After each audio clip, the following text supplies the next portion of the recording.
Hello, everybody, and welcome to Economics with the Honorable David M. Walker. I'm Nick Palavita. I'll be your host for today's program. And we have a very exciting topic we're going to discuss today, which is something that affects everybody. If you haven't seen this article, you should. It's America's broken healthcare system, diagnosis and prescription. So with that, we're bringing some of our panelists that will be on today. The president of the Pod TV Network, Kim Calhoun. Kim, welcome to the show. We're going to have a great show today dealing with healthcare cost. With that, we also have Lee Newton Rhodes, who's a CPA who should be also interested in healthcare cost. And not the Honorable David M. Walker, the former Comptroller General of the United States. David. Cost in general, since it's out of control in America. And then our special guest today, Dr. John Abramson, who actually wrote the article on this. Hello. Imprints, America's Broken Healthcare Diagnosis and Prescription. I fell out of my chair when I read that article because I don't know about you, I don't know about the people listening, but I don't like spending $2.3 trillion more in healthcare costs than we should. And when we go to other countries, they control their healthcare and we don't. It's like the United States is a bunch of drunken sailors. So could you share a little bit, John, about this article? Sure. You described half of it very well. We're spending $12,900 per year per person in the United States. In the 11 other wealthy countries, they're spending about $6,000. And when you multiply that difference times 334 million Americans, that comes out to spending in excess $2.3 trillion. But that's not the big problem. The big problem is that the life expectancy of Americans has now fallen to 6.3 years less than the average of those countries that we're spending $2.3 trillion a year more than. So we're ruining our country economically, and health-wise, we're barely a first world country. Okay. David M. Walker, I know that you talk a lot about the national debt and the trillions that we're in debt, but what about this healthcare issue? It seems like healthcare is out of control also as well. What's your thoughts on that? Well, first, I think it's important to understand what my background is to be able to talk about this. You're right. I was Comptroller General of the United States, which is Chief Accountability Officer and Auditor General of the United States. And we did work on everything the federal government was doing or thinking about doing in the world, anywhere in the world, including healthcare. But I also was a trustee of Social Security and Medicare. I also was Assistant Secretary of Labor for pensions and healthcare. I also ran a human capital strategy practice for Arthur Andersen globally, which included healthcare. And so, I come to this from a variety of perspectives. I think the bottom line is, we spend a lot more than other industrialized nations on healthcare, and we get below average results. And other than interest, the fastest growing expense for the federal government is healthcare. And ultimately, we need to engage in a comprehensive reassessment of our healthcare system and appropriate division of responsibilities, how payments ought to be made, who ought to be making those payments, et cetera. And I'm happy to go into, if you want, the kind of feedback that I got from representative groups of voters when I did the 10 million a minute tour in 2012 about what type of reforms do we need to make to our healthcare system in order to reduce cost and improve outcomes, because that's really what it comes down to. And if you don't reform the healthcare system, you're not going to solve the financial challenge that the U.S. faces. And by the way, it's not just the government, not just the federal government. It's state and local government, it's employers, and it's individuals to the extent that they can't find affordable care. All you got to keep in mind, we now have the Affordable Care Act, and there are pluses and minuses with the Affordable Care Act. But those are my preliminary thoughts. Mm-hmm. Yeah. And John, you also wrote a book on this area. I think we have it right here, Sickening, which is available on Amazon.com, How Big Pharma Broke the Healthcare System. Can you tell us a little bit about this? Because it seems to me that Big Pharma controls the media. Because if you go to look at any news channel today, the next commercial you're going to get is going to be on a drug. And go talk to your doctor about this drug. Go talk to your doctor about that drug. Well, if they control the media, then they're controlling the conversation when it relates to healthcare in the United States. So what is your thoughts on this particular area in this book? Nick, that's exactly right. I wrote a book. I was a family doc for 20 years. And when Vioxx went off the rails in 2002, an anti-inflammatory drug that eventually killed about 50,000 Americans without being a more effective drug, I decided to leave practice and write about what the FDA knew about this, what the New England Journal should have known about this, and how the New England Journal was propagating the wrong information. The book was published. A week later, Vioxx got pulled from the market. It wasn't a direct result of my efforts, but I was the guy who wrote the last book, and I was on the Today Show twice and made maybe 80 national TV appearances. Sickening is an update of what I wrote in 2004, based on 10 years I spent as an expert in litigation and consulting with the FBI and the Department of Justice. And I know a whole lot more about this problem now than I did in 2004. And Sickening has gotten virtually zero coverage from the conventional media.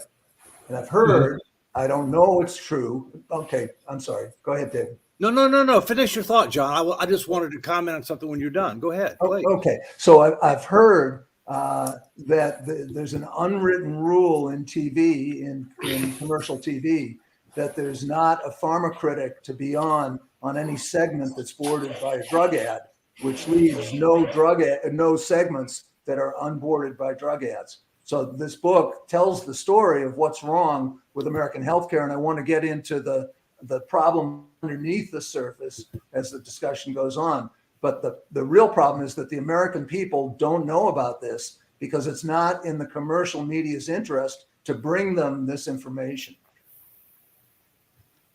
Well, Nick, one of the things that a significant majority of the American people supported as part of that tour that I talked about as one of many elements in a comprehensive healthcare solution was that the United States should not allow advertising of prescription drugs. Most industrialized nations do not allow it, in part because it fuels consumption. And that's not something we need to be doing right now. And John talks about, how it's also caused other challenges because since I think the drug companies are the number one advertisers on television, so obviously the media doesn't want to have a ban on advertising of prescription drugs. But the other challenge that you have is you can't get certain messages out because of the effective veto by the prescription drug industry. I will also note that one of the things that a supermajority of Americans supported as another element of care reform was to allow the federal government to be able to engage in competitive bidding for prescription drugs. There's only one federal agency at the time that was allowed to do that, and that was the Vesser's administration. And as part of the Inflation Reduction Act, which is probably the most false advertising name in the history of legislation, there was a component in it that dealt with the ability to allow Medicare to be able to engage in more negotiation of prescription drug prices. The problem is it's several years from now, and it's only a subset of the drugs. Okay, so I look forward to having some more conversation about this. At the end, I mean, at some point before I get to my hard stop at 11:30, I'd like to kind of give you a framework of what the public said that they would support, and then we can have a discussion about it, and then you can continue the discussion on that and anything else you want to in the last half hour. Okay, Lee, you had a comment? Yeah, just quick, John, you made a comment about the life expectancy dropping in the United States. Am I correct? Correct. Isn't that a positive thing in terms of healthcare costs coming down? No, it's not working so well. We need a new strategy. Why are bodies coming down but our costs going up? Because the core reason is that commercial interests now control the air quotes knowledge that doctors get about how to practice medicine. They're funding most of the research. 96% of health research in the United States is about drugs and devices, but only about 20% of our health is accounted for by medical interventions. So what's happening is the drug companies are controlling the knowledge that doctors believe about how to practice. And what that's doing is sucking all the money away from the kinds of social, to improving the kinds of social determinants of health that control 80% of our health. But the docs who are really trying to do a good job, most of them, 99% are victims of this system. They're convinced that doing more tests and prescribing more expensive drugs is the way to get people good health. Our ratio of spending on medical care and social services is reversed from the other OECD countries. And that's the problem. But there's no commercial advantage to addressing American healthcare from that perspective. It's just shut out of the discussion. Same thing with preventative care.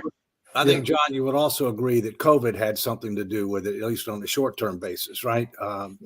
Well, David, COVID was really a stress test because the other countries had COVID too. We were 3.4 years behind them in 2019, and we went down to 6.3 years behind them after COVID. So the COVID just exposed the weakness in our healthcare system. We didn't do as good a job. Right. I understand. Right. What I would respectfully suggest, Nick, is let me kind of cover at a high level the kind of reforms that a representative group of voters in swing states agreed that we ought to seriously consider. Okay. The first is very fundamental. We've never really had a conversation on how much universal health care should be provided in the United States. I didn't say if, I said how much. Right now, what we have is we have Medicare, which covers seniors 65 and over. We also have Medicaid, which covers the poor. We also have employer-provided arrangements, and we have the Affordable Care Act, which didn't exist before 2010, which gives an option for people to be able to buy healthcare at group rates, and depending upon what your income is, you get different levels of subsidies. But I might note that those subsidies go up to people making six figures in income. So another typical example of the federal government promising too much and subsidizing too many. So here's the first basic question was, how much universal care should the government provide so that no matter what your age is, no matter where you live, no matter what your income is that you have certain basic coverage you can count on, and we can separate that from the financing. And the answer was preventative and wellness and catastrophic. That everybody has a need for preventative and wellness. You want as big a pool as you can get for that, because employers don't have as much incentive for that because of workforce turnover, things of that nature. That's a societal issue. And then everybody wants unlimited health care as long as somebody else will pay for it. But ultimately, what they really need is they need protection against, serious illnesses that could wipe them out financially. Because as we all know, the number one cause of bankruptcy in the United States is healthcare. That's the number one cause of bankruptcy. So that's one thing. Okay. And, obviously catastrophic would vary based upon the level of income that you have and things of that nature. But this would be single pool, publicly financed, delivered through the private sector. The other thing that they talked about was we need to change our payment practices. We're paying, as John, I think, alluded to, we're paying for activities. Okay. And the more you do, the more you get paid, unless you mess up. Right.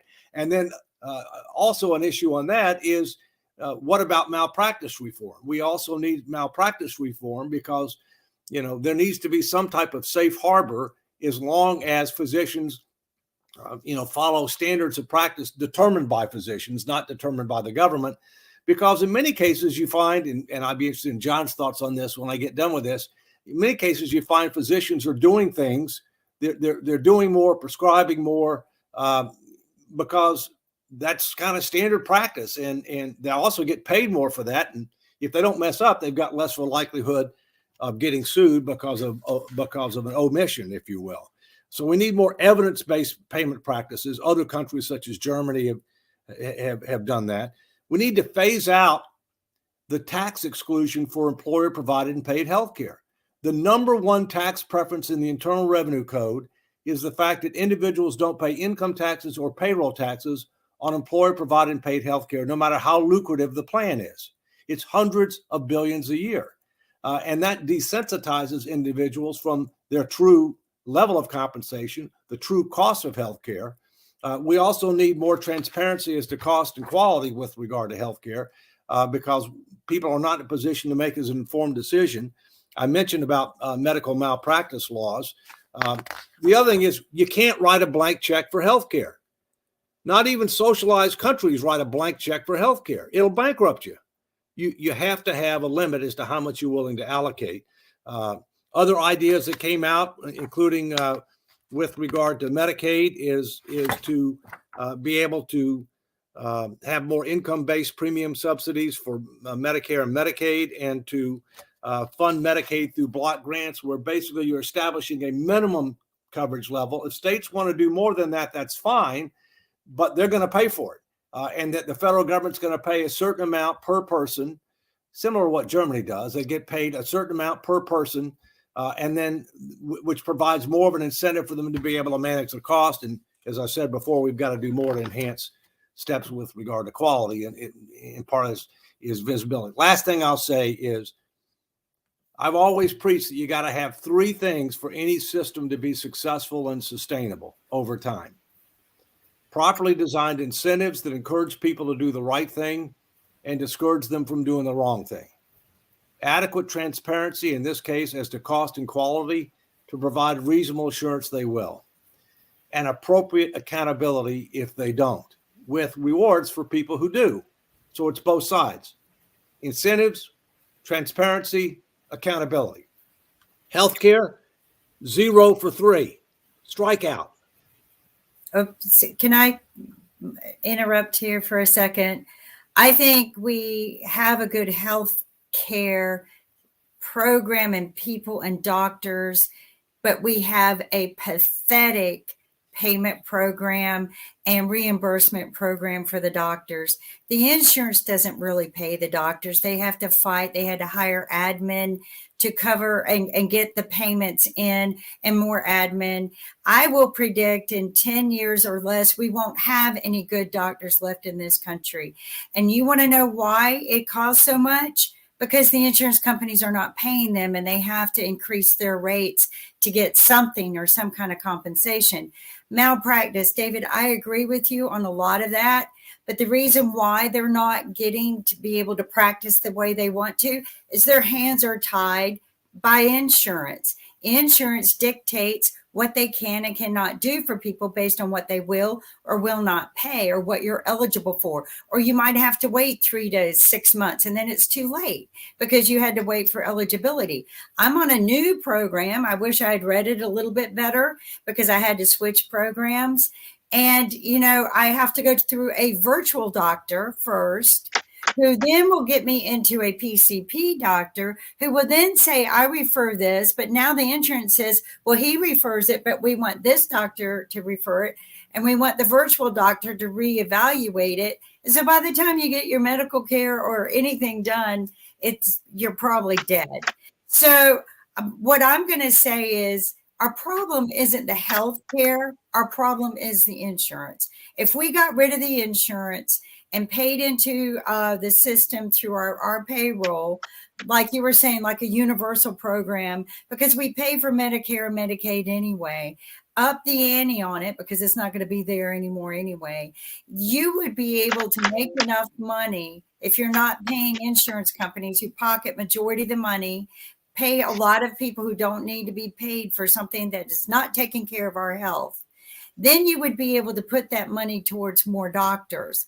Now, the other problem our doctors have, their student debt is too high. I know so many doctors. I talk to them all the time, and they're so overwhelmed by student debt. They can't think about practicing medication. They can't think about what's in the best interest of the people because they can't take care of their own families or even buy a freaking house because their student debt is overwhelming. And you know what? I do not want to hear one more word from anyone about what they went out and partied with the money, because a lot of the doctors I know and kids that I watch grow up to become doctors who wanted to become doctors, they didn't go out and party. They worked very hard.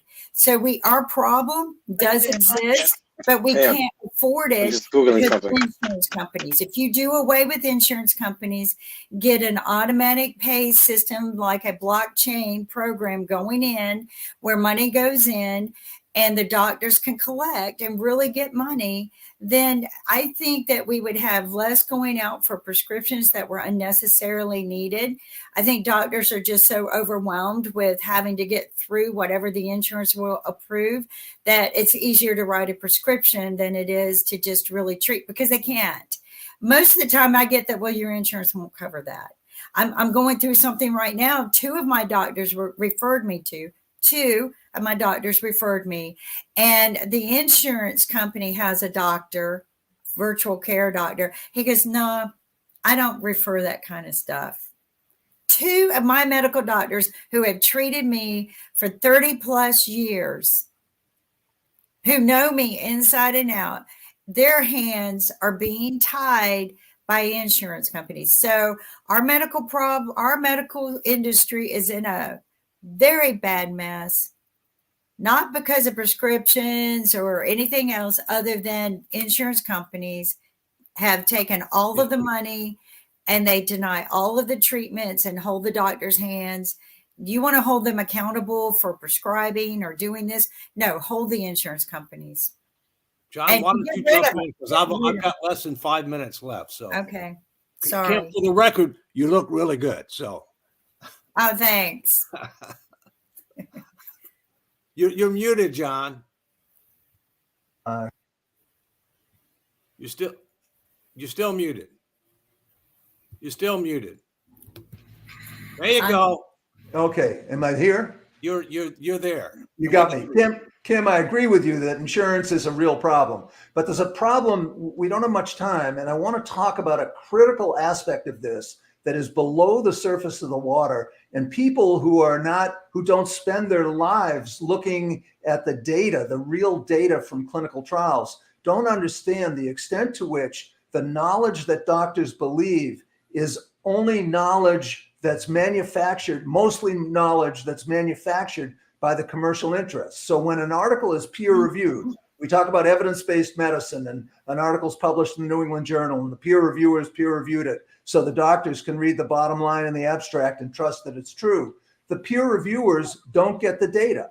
Peer reviewers don't get to look at the data from the articles. And the articles are mostly commercially funded and written with the participation, if not outright ghostwriting, by the commercial companies. So the doctors are getting the drug company's version of knowledge. They're not getting to see independently reanalyzed data. And that's just, you can't do science like that. It's nonsensical. It's not science without transparent analysis. And then David was talking about paying doctors to follow the guidelines, the community standards.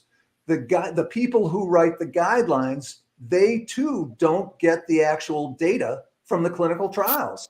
They just get the published trials. So they have to rely, it's like an echo chamber. So what's called evidence-based medicine, and what every medical student is just beaten until they accept it uncritically, that evidence-based medicine is the path to being a good doctor, forces them to rely on the drug industry's version of the best healthcare.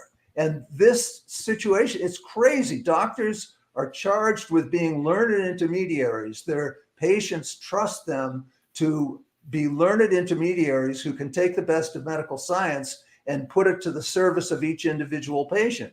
What patients don't know, and critically what doctors don't know, is that they're in the position of the slaves in Plato's cave where the slaves had a fire, were chained in a cave and had a fire behind them. And they were looking at the shadows on the wall, the cave wall, and they thought that was reality.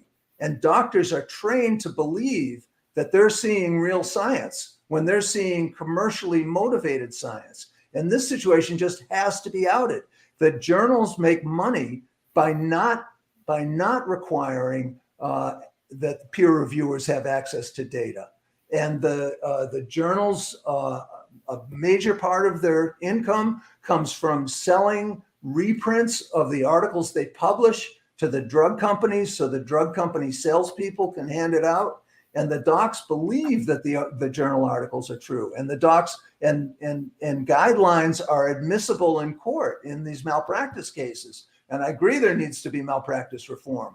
But the guidelines that are admissible in court as evidence of good or bad practice are essentially the drug companies, a compendium of the drug companies' version of their clinical trials without any independent analysis of the data. So we've got a hidden problem that's underneath all of this. And David, when we talk about how to straighten out the healthcare system and that we can provide universal services like catastrophic health insurance and preventive healthcare, yes, but if we don't straighten out the knowledge problem and ensure that doctors are getting independently analyzed scientific reports, we can't begin to fix this problem. Well, I would agree with that. And I need to get going. I apologize. I had to jump out for a minute, something I had to deal with. But I look forward to y'all continuing the discussion. Let me just mention, I get a lot of these challenging assignments. One of the assignments I forgot to mention about healthcare was I was co-chair of the Institute of Medicine's End of Life Committee. Now, that was a fun assignment, but there are a lot of critical issues because we do have an aging society and up recently longer lifespans. And obviously people who are older tend to have more underlying health issues, more chronic health issues, if you will. So we have a disproportionate amount of costs happening there. And part of the issue is, what do we do about that? You obviously want to help people to the extent that you can meaningfully improve or extend life. But there are also circumstances where things are done that don't meet that criteria. And so, I agree the need for more independent standard setting, more data-driven decision-making, if you will, in the whole system. And thanks a lot for everybody. I got to get on the road now. Thanks, David. All right. See you next Take care, Dave. See you Thank soon. you. Thank you. I'm just wondering if there's any hearings in Congress right now on our healthcare system that is broken. There are. But the problem is everybody's so tied up with all the other nonsensical propaganda of, whatever else they can pull up so they can slip all the other BS under the rug without us seeing it. But I agree with everything that we're talking about here, but and David hits the nail on the head. But right now, our situation is we are not going to have any more doctors left in this country because it's not worth it. It's not worth to go to college for, and the amount of money and the stress that they're put under. They're not allowed to practice the way they want to because insurance dictates it, and they're not allowed to do their own, treatments. And a lot of them wouldn't even need a lot of clinical trials if they could just get out there and practice their own medicine. So, I think that we're barking up a lot of the wrong trees. We need to make it more affordable for them to go to school. We bring students over here from other countries. They get free education. They don't pay to live here. And then they go back to their other country and they get to treat for free, or they get to live here and not have student debt and work as a doctor here, making, 4 times the amount of money that our doctors are making because they don't have a student debt to pay back. So I think we need to revamp our whole system. We need to make it affordable for doctors to go to school. We need to make it affordable for us to have healthcare. And I think the universal system is the best.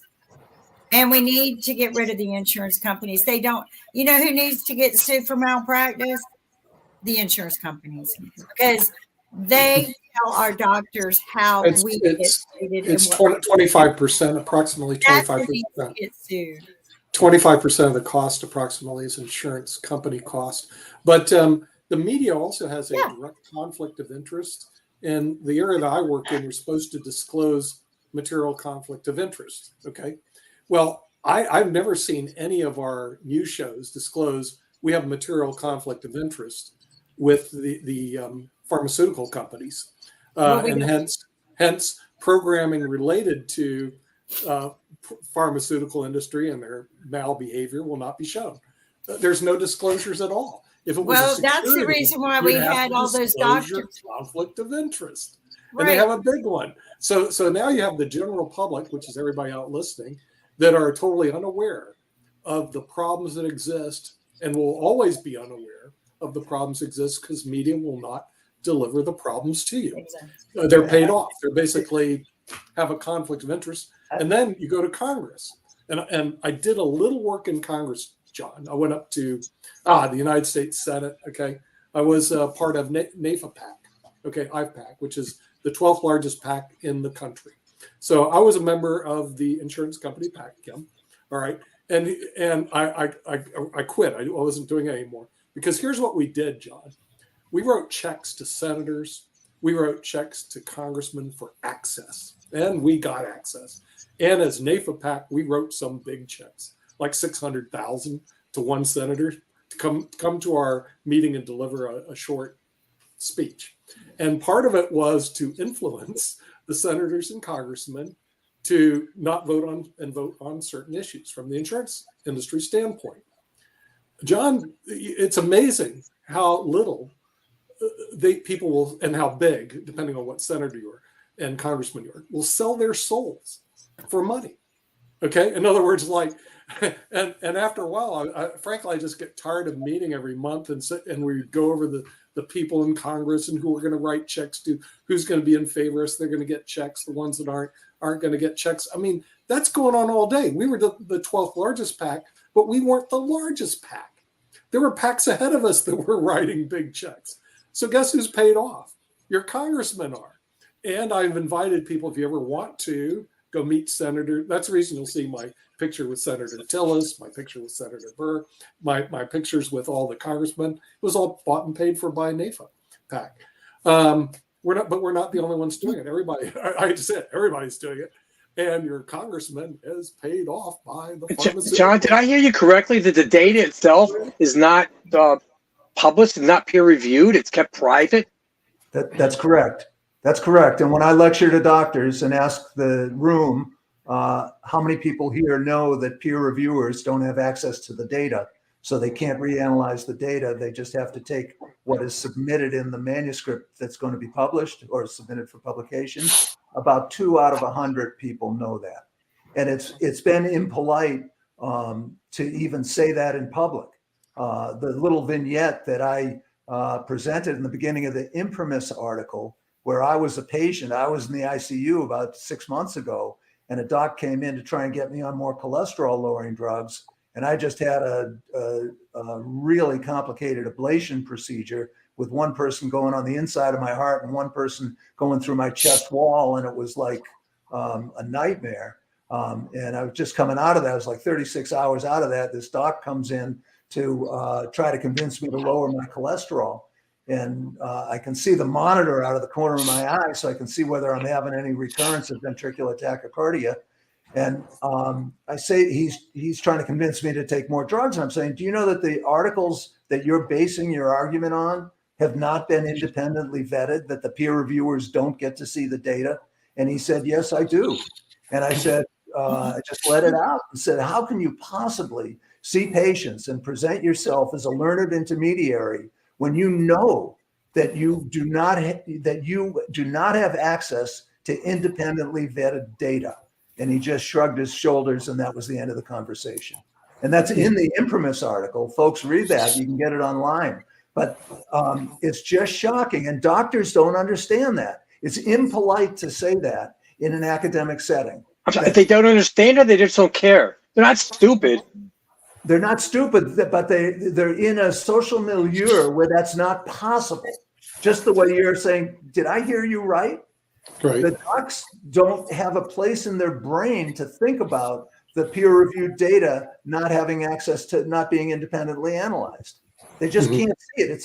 It's a sociological problem. It's this paradigm issue about where knowledge comes from. And the bottom line of the abstract, the conclusion of the abstract, that's evidence-based medicine. And for them to contemplate that the peer reviewers and the guideline writers don't have access to the data, it undermines their entire their bully pulpit that they've worked so hard to achieve. It just undermines that completely. We have to start over again. And we do. We're not going to straighten this out. Doctors, insurers, nobody can practice good medicine. We talk about transparency in pricing, there's no transparency in scientific data. And scientific data that's not transparent isn't scientific data. Is it not worthless then? Pretty much, I think.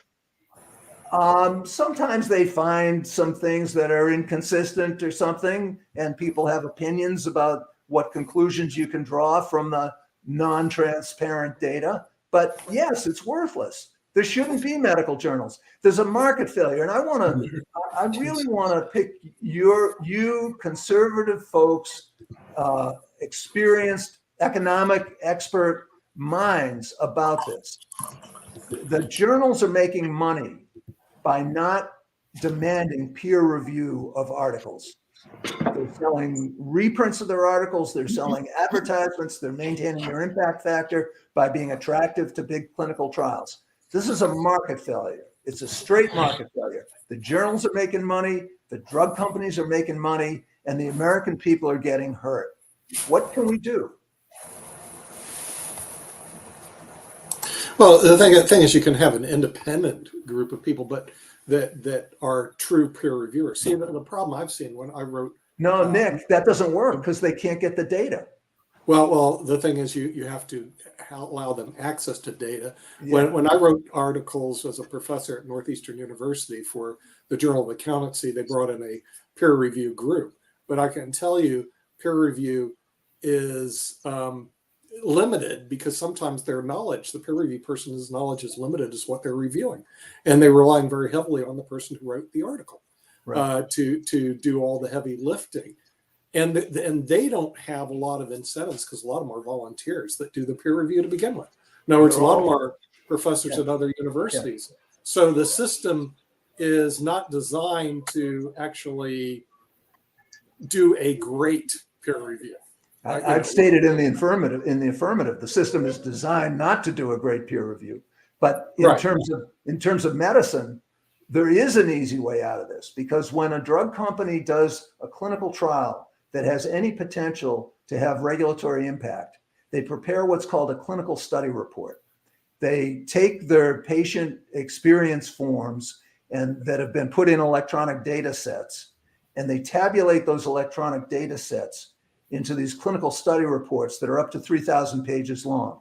And in litigation, the first thing I would ask for is the clinical study report. When they're searchable, you can go through them pretty quickly, and you can find about 90% of the problems that have been lost in the lack of transparency and peer review through those clinical study reports. There's no reason in the world for journals not to require clinical study reports be submitted with manuscripts for publication.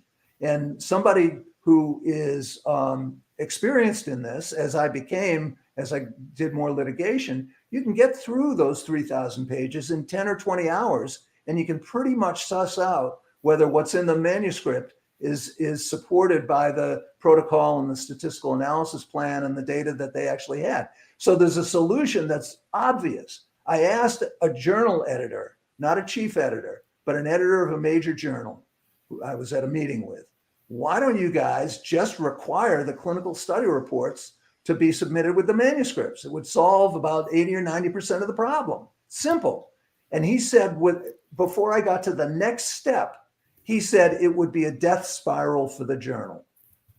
They would lose their source of income and prestige if they had to publish the truth. Because? I'm sorry? Is that Because Because they wouldn't be, because the big clinical trials would go to journals that don't require transparency, and they would publish their clinical trials there and sell their reprints, buy their reprints from a lesser journal, and the major journals would be all dressed up with nowhere to go. So this is because, I'm sorry, I should have expound. This is because the data does not support what they're saying? Because the data doesn't necessarily support what they're saying. When it really counts, it's only when it really counts that you need the data. And that's when the system breaks down. Thank you. So when we talk about transparency and pricing and all the other kinds of transparency that are needed to straighten out this and make the healthcare market work like a better functioning market, the first transparency we need is scientific transparency. And we all have to be shouting at the top of our lungs, doctors, you've got to wake up. Nobody's going to hand you transparency. You've got to say, you can't do your job today if you don't have access to transparent analyses of data. Yeah. But are we looking at a multiple problems with our healthcare system? Some are very obvious, like drugs advertising on television, insurance companies with a 25% markup, and some of them are things like you're discussing, how the drugs are determined in the United States. Between all of this, we see this $2 trillion problem, do we not? Correct. And it's all market failure. Milton Friedman, I came at all this from the liberal side. I'm now in the middle. I have no partisanship. But Milton Friedman wrote in 1962 in Capitalism and Freedom, there are three legitimate functions of government: maintain law and order, maintain competitive markets, and enforce private contracts. And we're not doing any of those things. If we would just do those things, we'd be halfway home.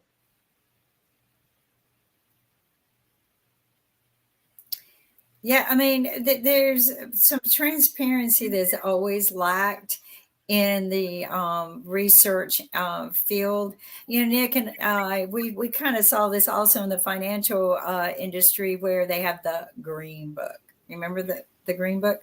So I think that there is a lack of transparency, which maybe we should demand that, you know, all of this information be provided more openly. Kind of like a particular drug that I was watching being developed over the years for the lungs. And it was supposed to come out about the same time that COVID hit. And they had done the clinical trials for 12 years. 12 years they did clinical trials. It had passed. It was going through FDA approval. And then COVID hit, and it would heal lungs from all kinds of damages. All of a sudden, all the information about it disappeared. We paid for it. Our tax dollars paid for all the research, and it disappeared when COVID came out. Like, oh, and now I'm waiting for it to come out now that we have all these damaged lungs under somebody owns it now. But I actually was smart enough. I'll probably get shot tomorrow. I didn't just save the places on the internet. I actually took photos and pictures of the documents, downloaded what I thought to download. I didn't download everything because you just think it's always going to be there. But you're right. There's a lack of transparency. There is, we need to know a lot. We pay for a lot. Our tax dollars actually pay for a lot of this. And everything should be an open book.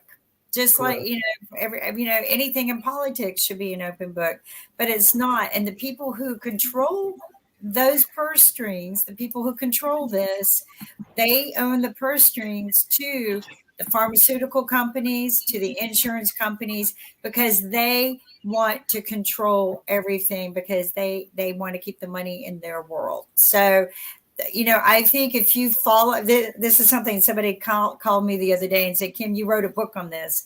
If you want to know where anything is happening, where any criminal act is happening, injustice, follow the money. Mm-hmm. Just trace the money. And I will guarantee you all of the problems that you're dealt with is coming from the pharmaceutical and the insurance industry, because that's where all the money is going. And I don't think it's the doctors. I really don't. I don't think it's the doctors' fault. None of this is. You know what the doctors want?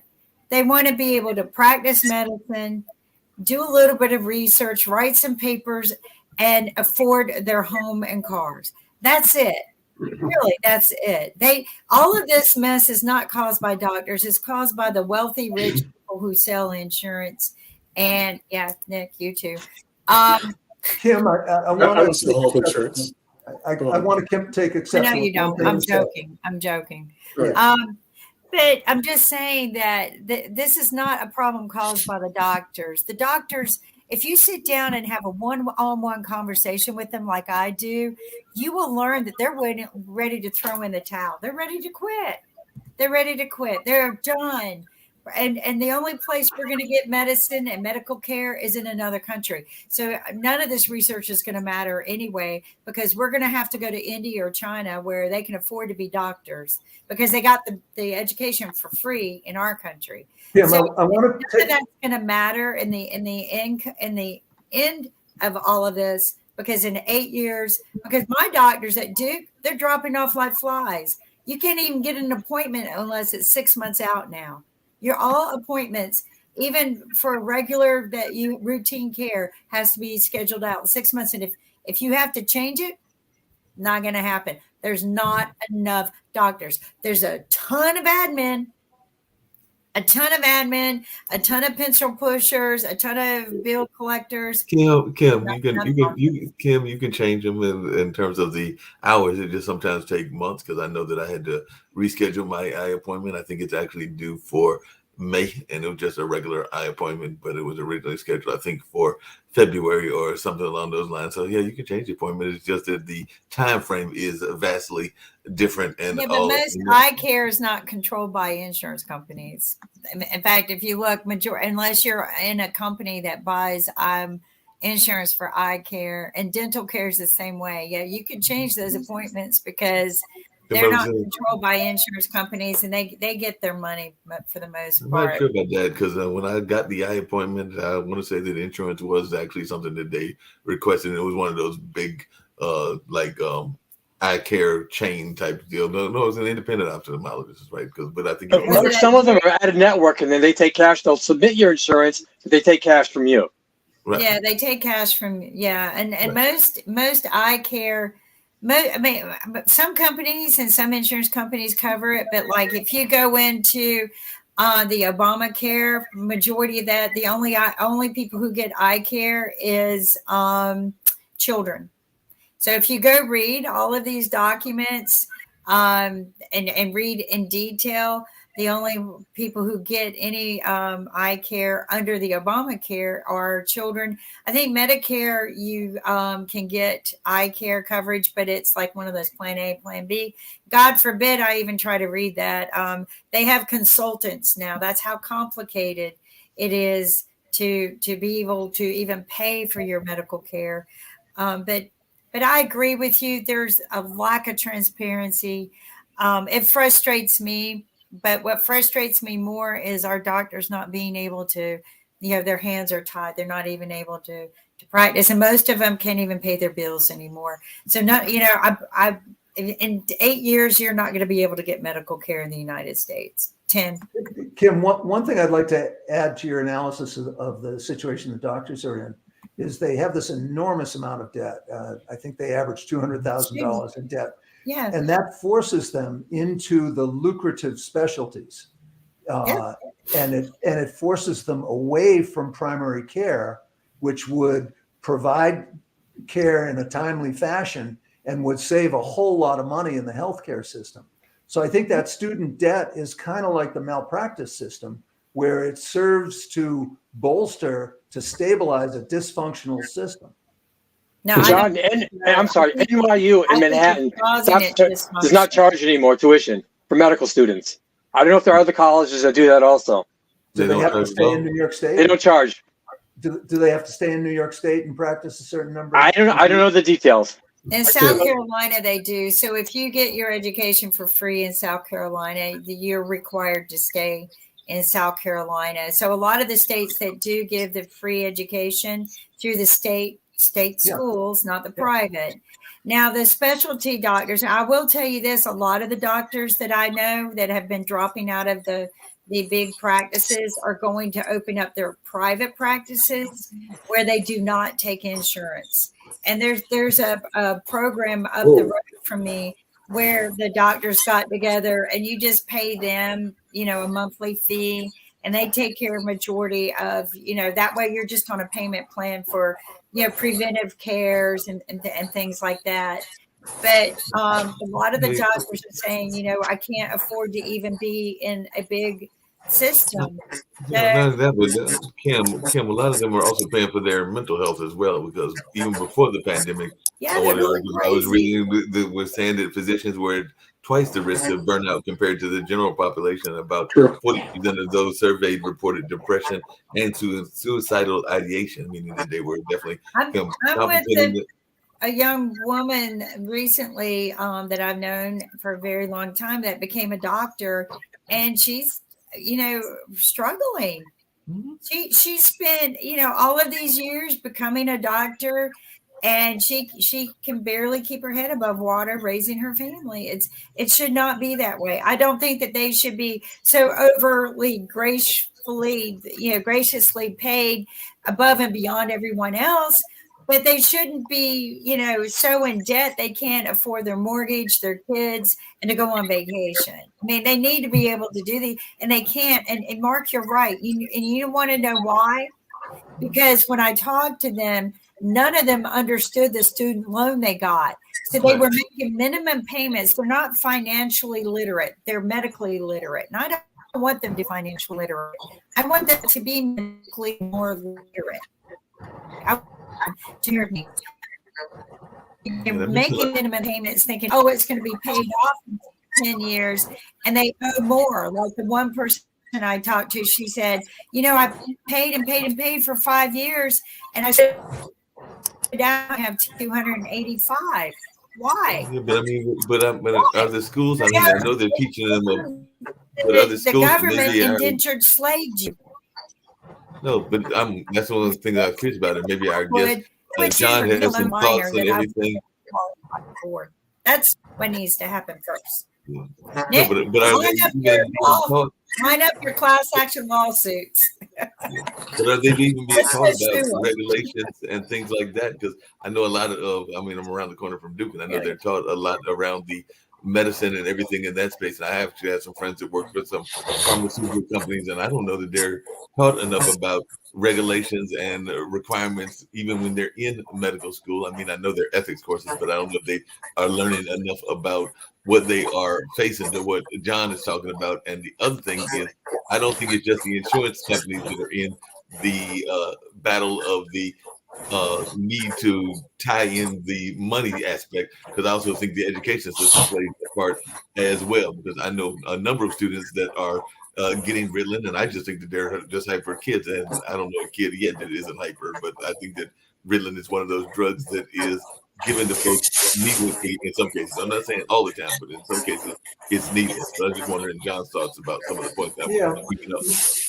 Mark, what you're saying is absolutely right. The medical curriculum doesn't include, in fact, it miseducates students about the nature of scientific data and transparency and guidelines. This is mistaught, and I've been on the faculty for 25 years, and I've watched generations of medical students get mistaught about where the information comes from that they rely on to make treatment decisions that are really important for their patients.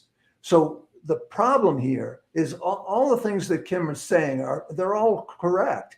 But the problem is that there's this massive nexus of market failure where the academic medical institutions are making money because they're participating in this private research. They have to, because the drug companies pulled their research out of the academic medical centers and gave it to private research companies. So the academic medical centers need to compete with those private research companies on the pharmaceutical companies' terms. So like half of the half of the contracts for clinical research with academic medical centers by drug companies, half of those contracts say that the drug company has the right to write up the article, and the authors of the article have the right to suggest revisions, but they don't have to accept the revisions. So what the medical students are socialized into is a system that gives the drug companies and other commercial interests, hospitals and insurance companies too, but that gives them the say in how the students are taught that medical practice should be run, whether it's administratively or whether it's scientifically. And we've got a system where we've got too much unregulated market, so that all the players can make money while students are miseducated and forced into the high revenue specialties that are very lucrative for the hospitals and the drug companies. And the people end up with a healthcare system that costs $2.3 trillion too much each year, and we're losing ground in terms of our comparative health to other wealthy nations. It's a failure, and we've got to get together. The conservatives and the progressives have got to get together and figure out how to solve this problem. And with that, we're at the hour, so we don't want to thank our special guest, Dr. John Abramson, and his great book, Sickening, which is a book that everybody should get. It's available on Amazon.com. And we'll see you next week on Economics with the Honorable David M. Walker. Until then, stay healthy. John, it was a pleasure meeting you. All right. Walking, take care. Bye-bye. Bye-bye.